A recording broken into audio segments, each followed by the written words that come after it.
বন্ধুরা দেখো এখানে নিরামিষ সবজি হবে। যে সোয়াবিন রেখেছি, সোয়াবিন দিয়ে, আর এখানে এখানে বেগুন ভাজা হয়ে গেছে,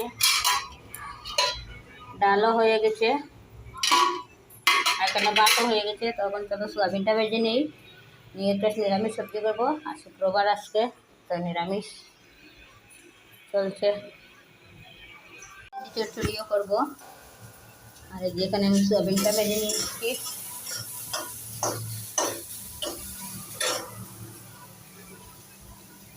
তো বন্ধুরা সবজির মধ্যে মশলা দিয়ে দিলাম, জিরে, হলুদ, মরিচ গুঁড়া দিয়ে আমি সবজিটাকে ভালো করে সাঁতলে নিব, নিয়ে মাখো মাখো করে একটা গ্রেট করব।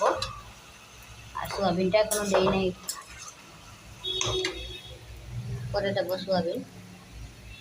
তো বন্ধুরা দেখো আমার সবজিটা হয়ে গেছে। এখন অল্প ঘি দিয়ে দেব, ঘি দিয়ে তারপর আর একটু টাকাটা করে তারপরে সবজিটা আমি নামিয়ে নেব। আর সোয়াবিনটাও দিয়ে দিলাম,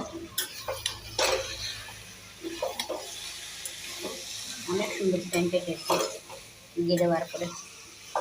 তো আমার সবজিটা কীরকম হয়েছে কমেন্ট করে জানিয়ে দেবে সবাই। আর ভিডিও ভালো লাগলে লাইক করো, কমেন্ট করো, শেয়ার করো বন্ধুদের সঙ্গে বেশি বেশি করে।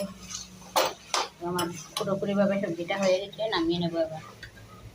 আর এই যে ভেন্ডি, যেহেতু ভেন্ডি অল্প আছে তাই শস্য বাটা দিয়ে করলাম, আর একসঙ্গে দিয়ে দিলাম শস্য বাটাটা।